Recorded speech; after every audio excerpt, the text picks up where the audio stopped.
GAME-O-HOLIC here. Playing these games and getting a migraine, turning them into vinyls like endgame. These games are so tough, they can't be beat, but it's always entertaining, so have a seat. Screaming and yelling and flipping the bird, he's the GAME-O-HOLIC, haven't you heard? He's got a controller in his hands, trying to get you understand that these games cannot be beat. So sit back, relax, and grab a can of beer to drink with a friend while he yells at his screen. These games, they never end. The GAME-O-HOLIC is really mean. And to these bad games, watch your screen, you'll see what I mean. Well, I guess you gotta believe that the game we're gonna play today is a big, steaming roll of shit. I believe. How's it going today, guys? This is another special Halloween fucking fantasy fuckfest here on the GAME-O-HOLIC show. And today, as we've been putting it off for years, and I mean years, all the way back in season 2, we were teasing that we were gonna do this fucking game. And finally, it has come time to actually do it. No more bullshit, no more saying that we're gonna do the game, no more impersonating your sister while flapping around my hands and running around like a bitch. No, today we are finally gonna play A Nightmare on Elm Street for the NES. GAME-O-HOLIC, welcome to your nightmare.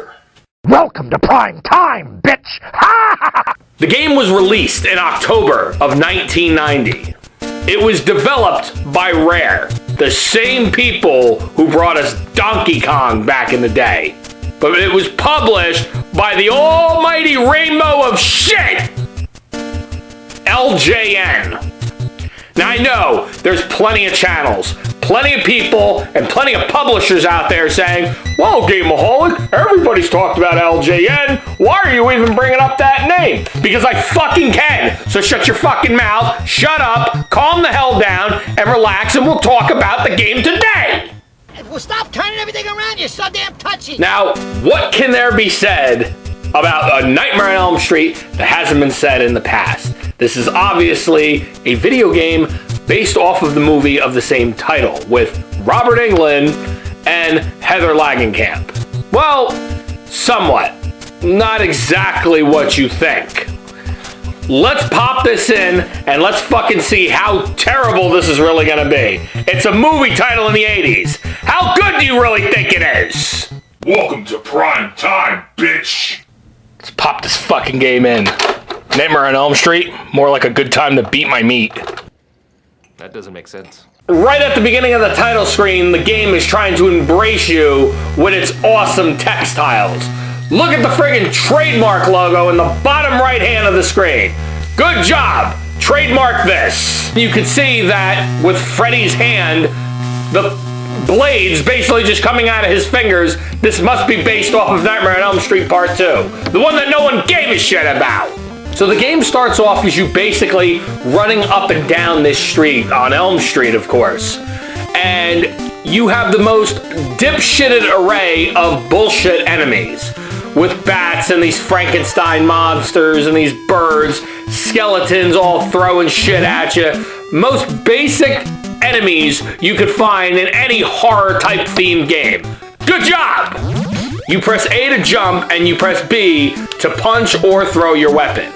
Now, of course, these are not one-hit deaths when you're fucking punching an enemy because it takes almost 4 hits to beat each enemy. Jesus fucking Christ. This is worse than The Rock in Friday the 13th. The point of the game is this. You're running around as this teenager going in and out of houses. Now, you want to collect keys. With these keys, you are basically opening up different houses down the street. But in order to get them, you have to collect all these bones. The bones that you are collecting are of Freddy's. Okay, fair enough. But some of these bones are in such insane fucking places that you pretty much need to risk a life just to get. Good job, LJN. I expected nothing more. Am I surprised? No. If you haven't realized, this game is basically a side-scroller platformer. Good fucking job. Welcome to Friday nights on the GAME-O-HOLIC'S show, bitch! As you're running up and down through these houses, you're collecting certain items that you can use. A shuriken star, like a ninja outfit, like whatever the hell you could fucking get in this game to help you along the way. You have what is called also a sleep meter in the top left-hand corner. Now what this sleep meter does is basically every time it gets drained to the bottom, you get sucked into the dream world where Freddy is at. Now, at that point, you're in a race against time, okay?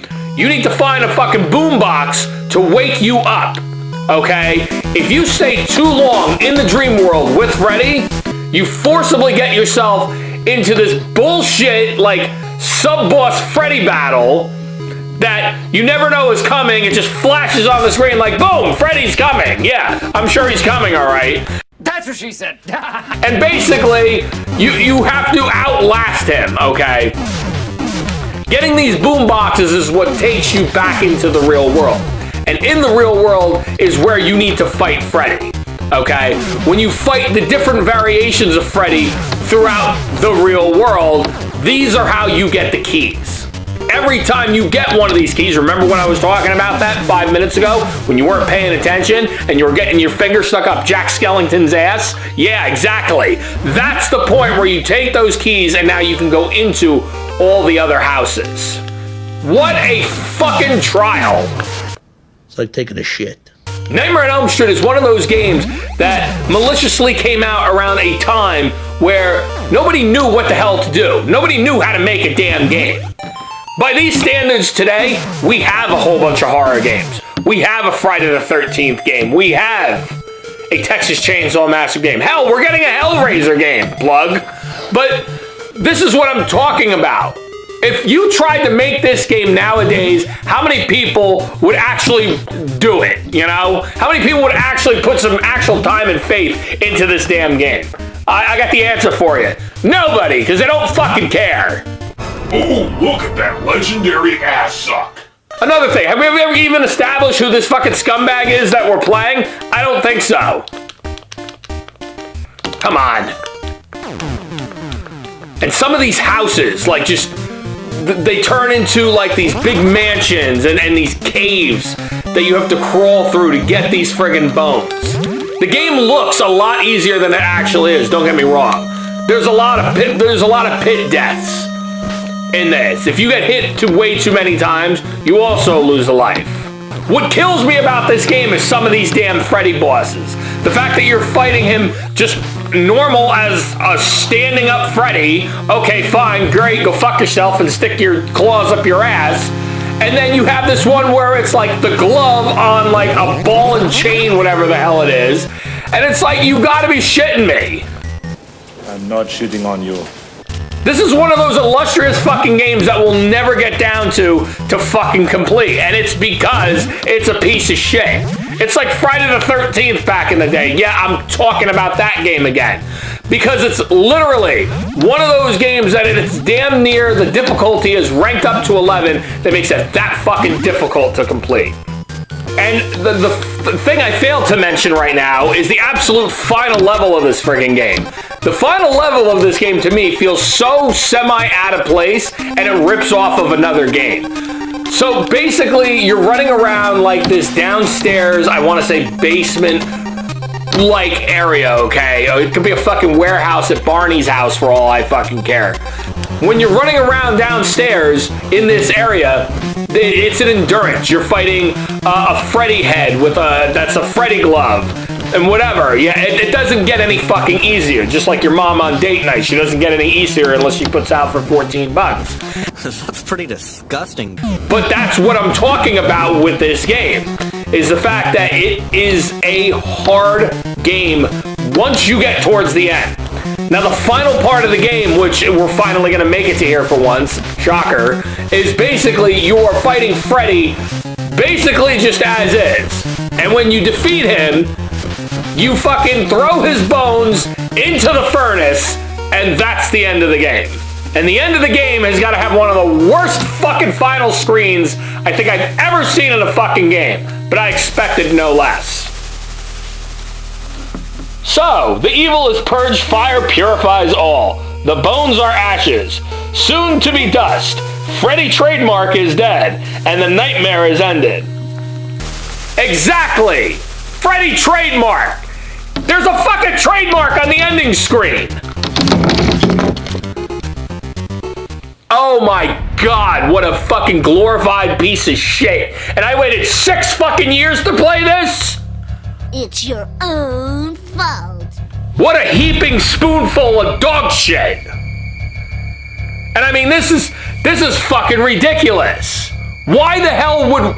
And Rare, of all people, Rare helped put this out. What an absolute joke. And we see how far it got you since you were working with Nintendo, and now you're working for the competition. You stupid dumbass. I've put this game on the back burner for so long, knowing that this game was a piece of shit. Maybe subconsciously, I tried to avoid it this whole time. Just like I've tried to avoid wearing this fucking hat that I've had for 7 years. I tried to avoid it. It looks fucking stupid. Rare and LJN and Nintendo, you need to rethink some of the shit that you want to put on your marketplace, that you want to put on your online shit. If this game happens to make it on there, I'd be very surprised. But this is what I'm talking about, is shit like this. What the fuck? What the fuck?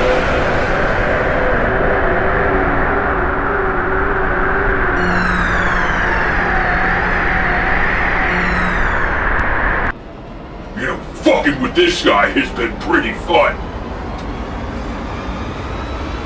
Thanks. Who are you again? I'm back.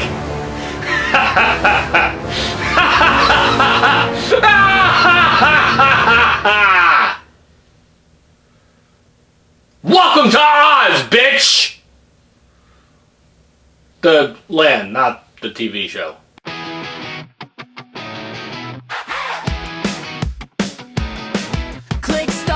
Stuck in a land so absurd, where the munchkins sing but their rhymes are slurred. Dorothy's got a glare like a glitch in her eye. She stole my snacks and I still don't know why. Tin Man's rusted heart's just a patchwork lie. Lion's got a roar but he can't even try.